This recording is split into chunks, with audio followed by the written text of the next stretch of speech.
Welcome to Ranting and Raving.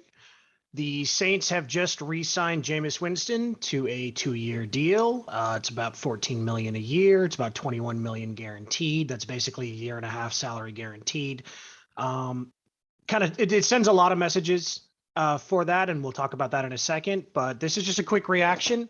So let's just kind of focus on what this signing means.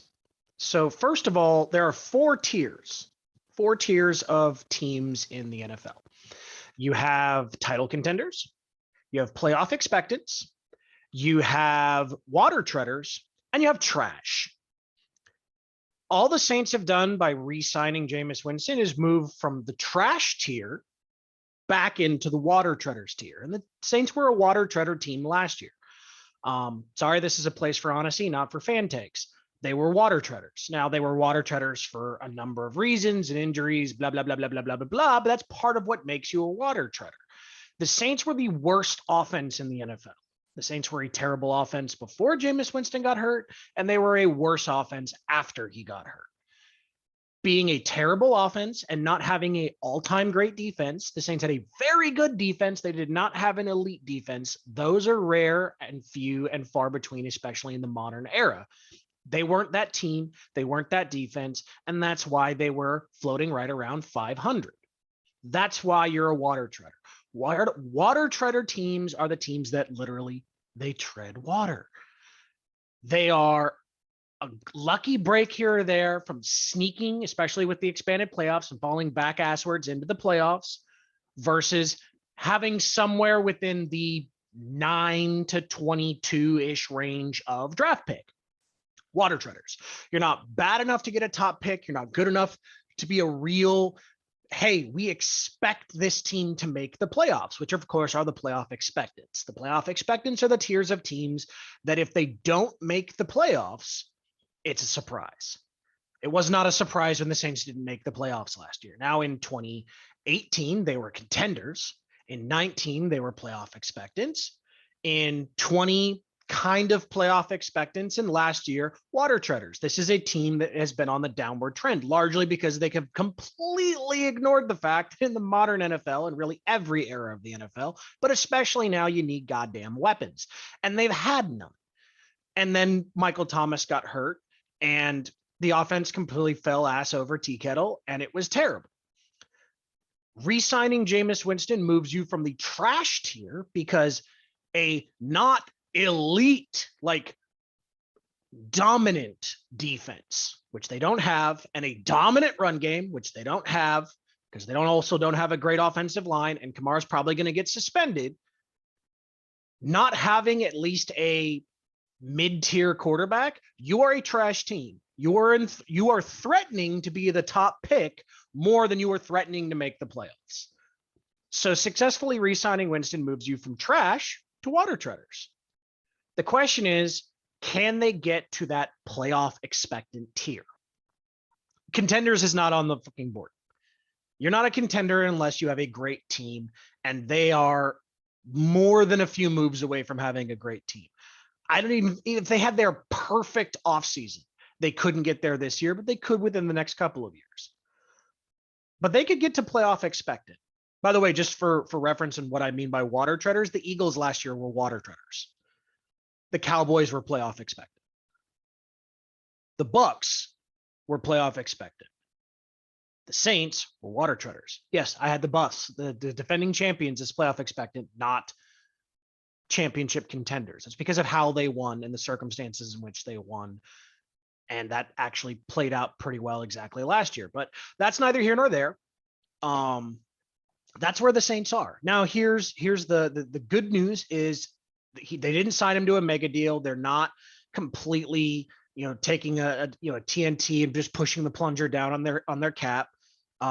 It's absolutely bridge quarterback money. If they find a guy they really like in the draft, I don't think they're going to go up to get Pickett or Howell, but they may have a chance at Pickett or Willis, but they may have a chance at Corral or Howell. Or even I'm brain farting the kid's name from Cincinnati. I'm not a huge fan, but he would be an option as well, especially maybe in the second or the third if he falls to there. So they may find a guy that they really like and hope that, give the guy a year behind Winston. And then if the guy can beat Winston out, then it doesn't really hurt your cap. And that's basically the position that they're in. So from that perspective, it's good because you've at least opened up a path to the future while treading water in the present. And treading water in the present actually is a good thing. Teams, you have to hit home runs in multiple consecutive years in the draft to move from trash to contender. That's what the Bengals did. They got Burrow, they got signed some good free agents, and then they got Chase. And when you got a guy who came into the league as a rookie and was arguably the best wide receiver in football after getting a top tier young quarterback, that's how you move into that contender space. And then because you have all these young rookie contracts, you can go in on free agency and actually be like a consistent threat as a contender for multiple years, which is the position they're going to be in. And it's the position Kansas City was in a few years ago when they grabbed Mahomes. You had some veterans, you had some pieces, you got the young quarterback, you were able to make some moves. This is how this works. The Saints are laying the groundwork to be able to be a water treading good team. Maybe if they have a great offseason, get a Jameson Williams, get a Treylon Burke if you love him in the draft in the first round, if they don't go quarterback. But more importantly, you now have to, must land at least 2 impact veteran signings in free agency.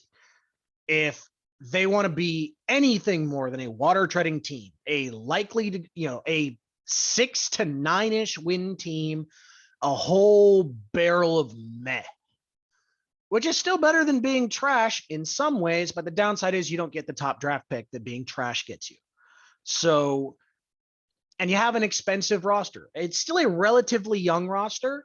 It's not an old roster, except at a few spots. But for the most part, you have younger guys that have gotten paid. You're now in a window where you need to be at least in that playoff expectant round, where you can get hot, win a couple of games, and all of a sudden, wow, we didn't expect that team to be in the Super Bowl or in the championship game, or so on and so forth. Otherwise, you just completely lit all this money on fire.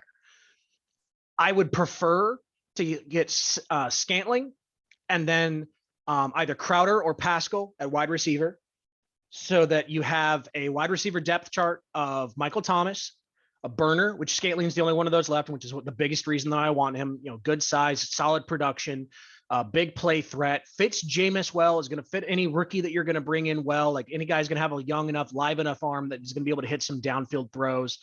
But also having that threat opens things up in the short to intermediate areas for Michael Thomas to be the floor raiser he can be, to move the chains, to keep the offense on schedule. It opens a lot of other things up. It makes it possible. We're not talking likely, we're not talking certainty, we're just talking possible to actually have at least a quality offense. Fuck dominant. Dominant's not coming without, you need the perfect offseason for a great offense to magically appear here.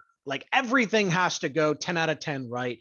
And that just doesn't happen very often. And frankly, with the way this organization has managed the offseason, we can pretty much write that off as going to happen. But if you can get a guy like Scantling, if you can get a guy like Pascal or Crowder in, you now have multiple players who you can rely on, who have shown the consistent ability to produce at a reasonable level in the NFL. That is the biggest thing they didn't have last year. That's why without having a Jameis Winston signed, at least a level quarterback who has a decent ceiling, you're a trash team. You're a 3-win, 4-win team at the absolute best. You get this guy in, okay, the ceiling's probably 9 wins, but if you can bring in some weapons, get another depth tackle, brought in, but honestly, Hurst is probably fine for that if we're being real. You got to bring in a couple of weapons. Ideally, you get either Pascal or Crowder, you sign Scantling, you bring in Everett. Now you have addressed the weapons situation enough that good Jameis can get you to 10, 11, 12 wins. Bad Jameis is still going to pull you down, but you've got a good enough defense. And again, you have a floor raiser in Michael Thomas. You are at least shifting the margin for error. And if you get that, and then you have a great draft, especially, fingers crossed, you also bring in a young quarterback as well as another weapon in the draft. And you've at least created the opportunity to move from a water treader to a playoff, expectant team. And You're in a weak ass division, and the NFC is not that strong. Your potential to have a surprise season and make some noise exists. If you don't pull off these moves, it doesn't. But at least you only are paying $14 million for your quarterback, and you have the ability to be aggressive next year.